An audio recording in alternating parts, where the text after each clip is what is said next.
We've all had the experience of facing a big decision and not knowing how to think clearly about it. Today's guest is Dr. Martina Moore, who leads the counseling department at John Carroll University and trains future counselors. She's also an alum of the counseling program she now runs. Today, we're going to talk about what psychology and the counseling field can teach us about making decisions and how developing emotional clarity can help us think more clearly under pressure. Dr. Moore, thanks for being here with me today. Thank you so much for having me. Well, let's start by talking about, when we imagine a tough choice that we have to make and we're thinking about a big decision, we're discerning something. What shapes our thinking? What's happening inside? Yeah. So when a big decision comes up, oftentimes we get into this threat mode. Our brain goes immediately to fear. And we're like, okay, I'm afraid. What's going on here? What's happening here? And so we begin to make decisions out of that fearful mode.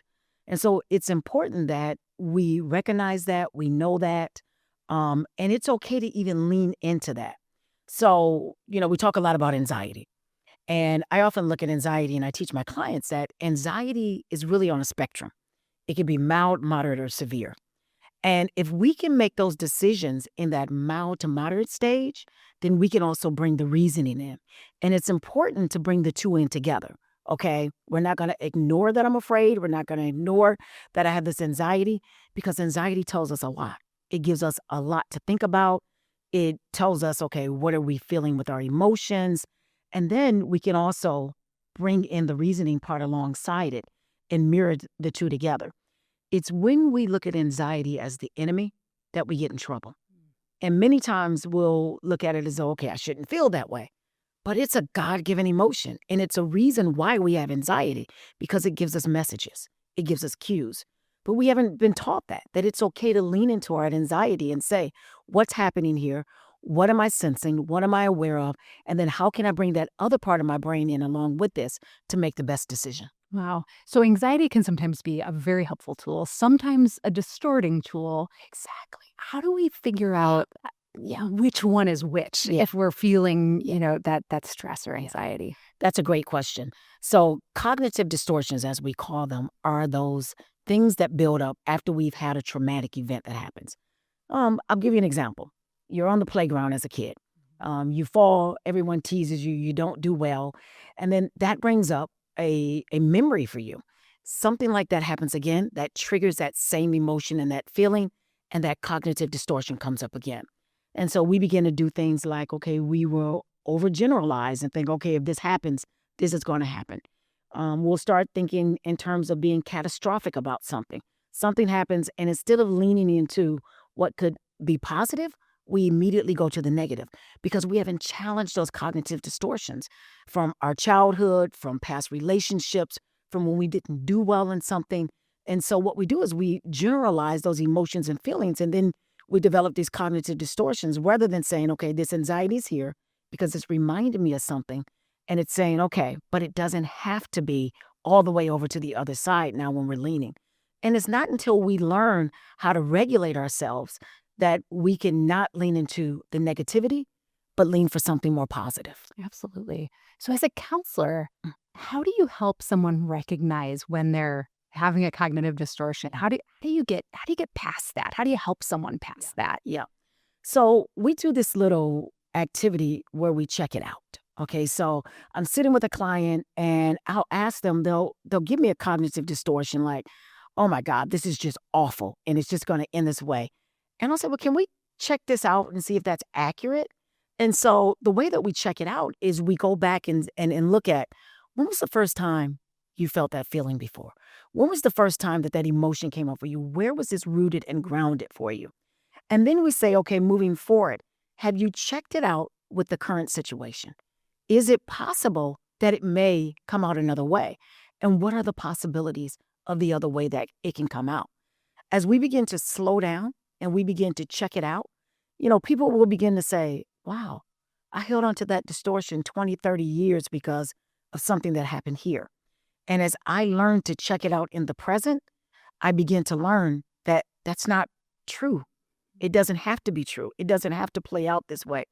We have a way of also making things happen for ourselves. Okay, because of those cognitive distortions, no one's challenged us on them. We've not assigned a new meaning on them. And so we have a way of really making it happen again in the current situation.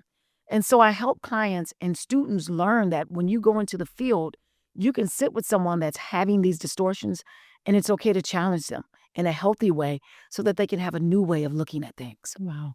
So if we're looking to challenge those feelings in ourselves, and I'm hearing you about the importance of taking a pause and really examining what's going on here. Where's the truth of it, and what might be something I'm filling in from a past experience? Are there any practical tools or questions that if I'm not sitting across from you in a therapy session, Yeah. that I might just work into my daily practice to help me work through that? Yeah. So we call that regulating your emotions Uh-huh. and ways that you regulate. So things that I had to learn to do for myself was exactly what you said, pause. I needed to learn to slow down and to stop and not respond and to react so quickly. So something comes in, I get this anxiety. I notice the anxiety. I cause myself to sit with the anxiety because we don't want to do that. We immediately want the anxiety to be gone. Rather than saying, it's giving me something. It's giving me a message. And for me, what I learned is that it's giving me the message that, okay, one of those distortions are about to pop up, and it's time for you to slow down and lean in and really figure out what's going on here. So causing yourself to stop, to not answer that email right away, to not respond to the person across from you who just said something to you that brings up something old for you, and you really want to jump in and say, okay, I got an answer for that. No, I need to slow down and allow myself to wait for a moment. And that was something that I really had to practice for myself because I would find myself, I can be quick to the draw, and later I regretted it. So I had to learn that's not the healthiest thing for me. And so I teach people now to slow down, to pause, to wait, and to lean into that anxiety and say, what's coming up for me here? We have to be willing, though, to be honest with ourselves because oftentimes we're not willing to do that. We want to stick with those old traits rather than saying, this hasn't really been working for me. And it's really causing me some problems in relationships. It's causing me some problems in making decisions. And really what's doing best for myself, is this serving me in the best way? Mhm. And so I imagine, or maybe I'm thinking in my own life about when I may have been guilty of doing this, but I imagine that when you're jumping to a conclusion, you're filling in maybe absent absent having the facts. You're filling in with past experience. Mhm. And so is there anything to asking additional clarifying questions in a situation, or getting more information as a method of overcoming maybe a cognitive distortion that's coming in from the past? Absolutely. I mean, one of the things that we really work on is really getting clarity. Like, where's the root of this? Where did this begin? Where did this start? What did you assign to this? What were you feeling? What are you feeling now? How is your body responding to this even in the moment? And I'll tell you, what we see the most is really at the root of it is fear. And so we begin to find at the root, so there's a fear. There's a fear that I'm going to be rejected again. There's a fear that I'm going to fail again. There's a fear that I'm not going to get it right again. And so when we begin to tap into that meaning and that fear and able to name it, that's what it is. So fear is really that emotion that many of us don't like to speak about. And it's the emotion that most of us feel and we're not able to name. Yeah. And so we name it other things. We ignore it. We make it really a comfort zone for ourselves. Mm-hmm. So you're getting into emotions, which I Yeah. think is such an important core of Yeah. what I hoped we might get to talk about today, because that idea of the pursuit of comfort, right? It doesn't always serve us. And I think as a society, we've come to perhaps overvalue that. Absolutely. So when we think about regulating our emotions and helping us kind of ready ourselves before a consequential decision that we need to make, tell us about kind of the range of things you might be feeling. You talked about fear. Are there other emotions that commonly come up, and any perhaps that you think are undervalued by the larger collective? Yeah, fear is the main one, and there are others, things like, you know, am I gonna be able to do this? Am I good enough? Will I be accepted? Will I fail? Um, you know, eh, those are so common and they drive people so much. And I often talk about sitting in uncomfortable situations and being comfortable. So let me explain that. Mhm. We will ignore those emotions and be as uncomfortable as we can. And at the same time, we're comfortable because it's familiar to us. And so it's familiar to us, and we're afraid to challenge that familiarity. So I have talked with people about, fear actually being a comfort zone for us. And one of the things that happened to me that I was challenged with it, there was a big decision that I needed to make. And I was so fearful.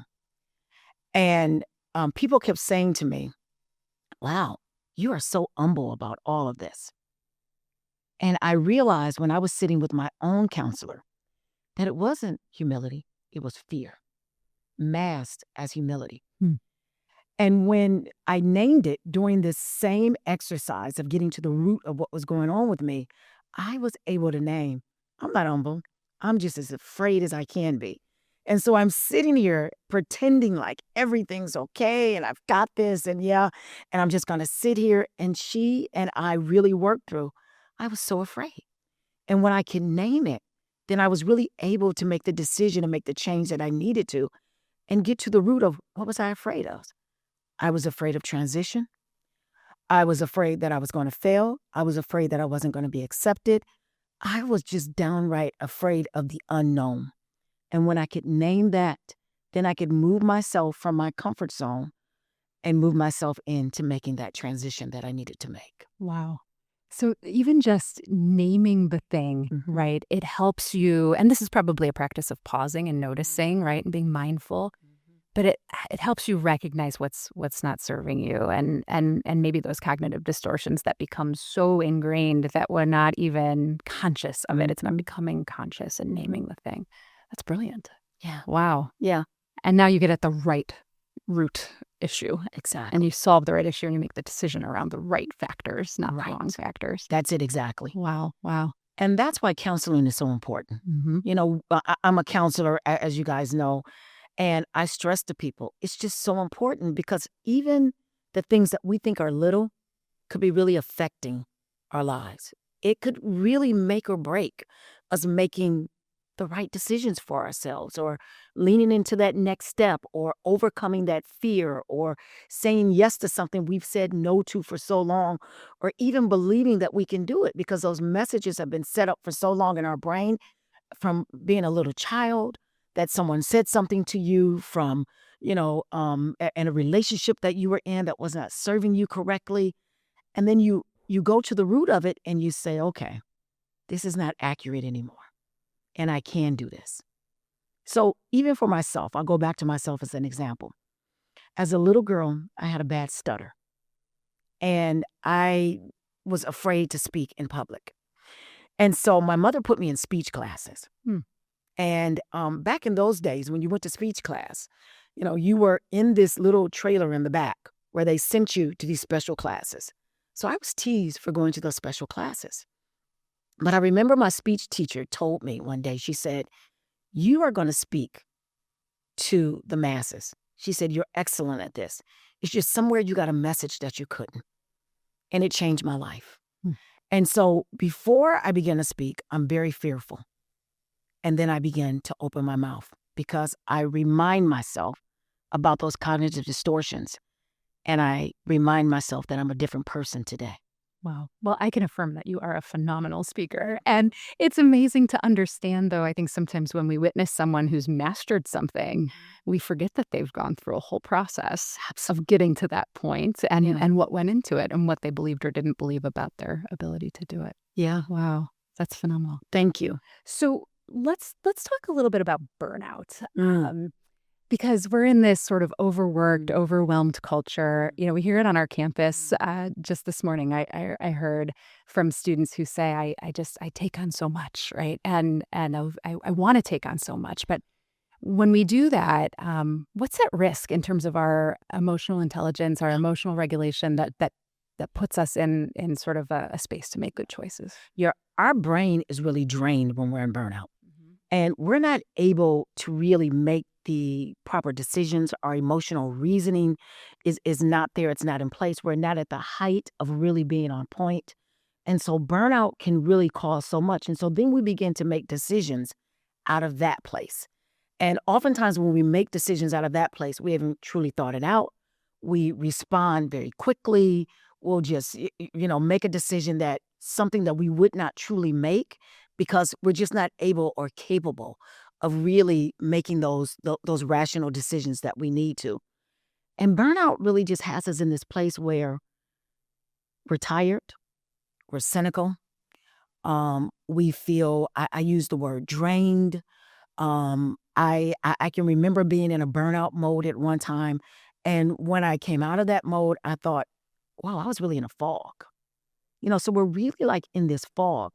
And so it's important that we have people around us that can speak to us and tell us that we're possibly in that mode, or that we even have messages for ourselves to know that we're getting there so that we can quickly get out, because it can be devastating for us, the decisions that we make or that we don't make, because it can also cause us not to make decisions, that we'll just sit there and pause. And I mean, not even on a pause, that we're at the stop sign. Yeah.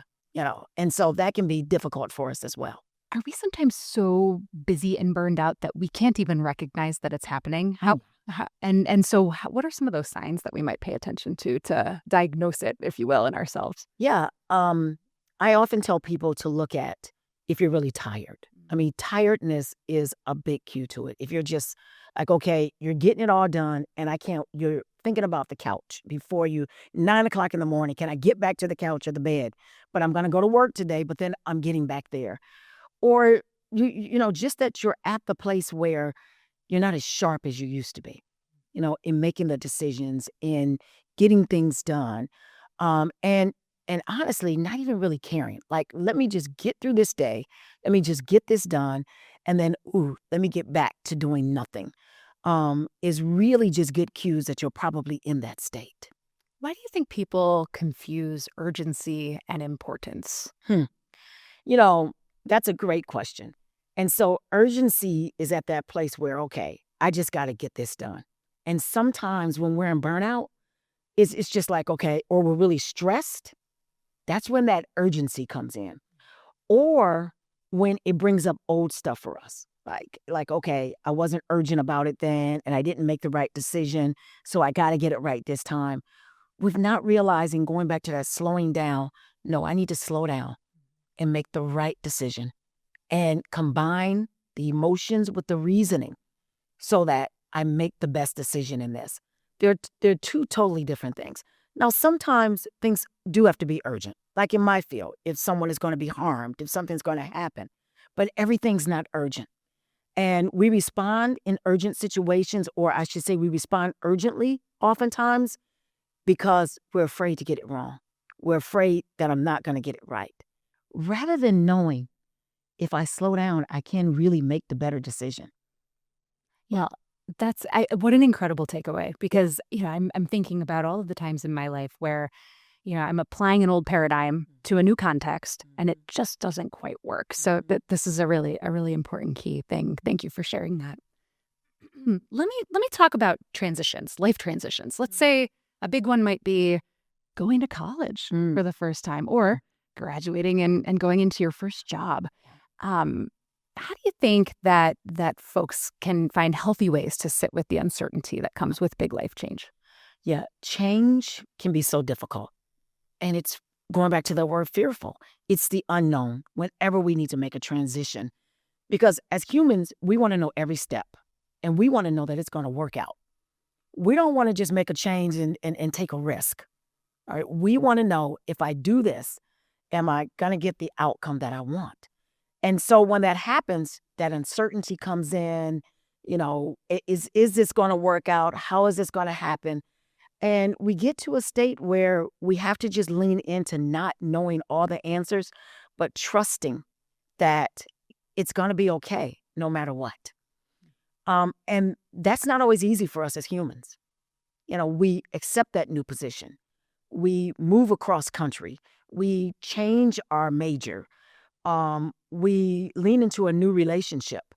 And so it's being able to sit with the unknown, but knowing in the unknown, regardless of what happens, I'm going to turn out okay. And that's just hard to sit with sometimes for people when the transition comes. Yeah. So when we're thinking about that uncertainty, how do we tell what's productive and what's going to pull us away from what we really ought to be doing? Yeah. When we're ruminating, when we're going down that road of awfulizing and leaning into everything that can be wrong, rather than measuring, okay, what can be right? So what I do with my clients when they're going into a big transition is we do exactly that. We look at, okay, what can be the worst thing that can happen? And what can be the best thing that can happen? And then what else can happen in the middle of that? And so having people move away from just, oh my God, I could lose everything, or this cannot work out, or I can get back and everybody says, oh, I knew that wasn't going to work out. And rather than looking at what could happen. The other thing that I encourage people to do is to look at who you're talking to about a decision. We all have those friends and family that could just make it worse for us. They can go down that road or path for us. So it's important to have people on both sides of the spectrum that can help us to look at both places. Wow. Well, and that you bring up a bit of social pressure as a theme, right? Yeah. The people or the maybe societal messages that perhaps encourage us to think about what we should want or what we should choose or what we should feel. But maybe what's actually happening is not that thing. What advice do you give someone to separate from that and to go with what they know they should do? Yeah. So internally, we've all been given an internal compass that tells us, okay, this is safe. This is okay. It's okay to try this. It's okay to do this. It's a matter of trusting that within yourself.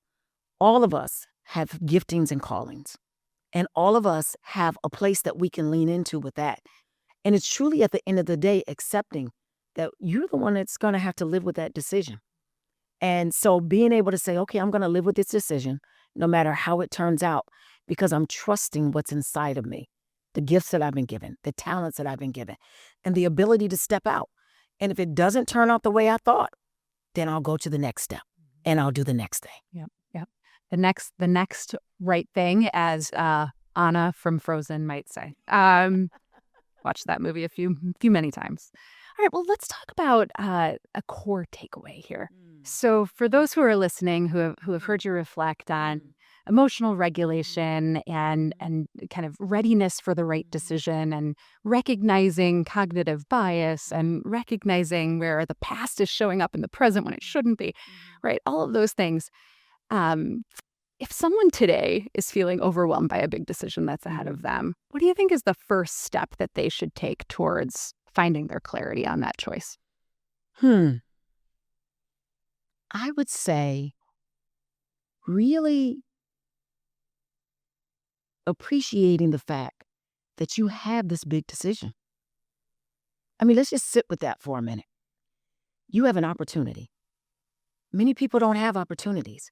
So sitting with and celebrating, I have a large opportunity that I can make a decision with, which means there is something in me that this opportunity has been presented to me. And there's something in me that can do this. And there's something in me that someone else sees. And oftentimes we don't do that. We go directly to, oh, what's not going to work out? What's going to happen? What's the risk?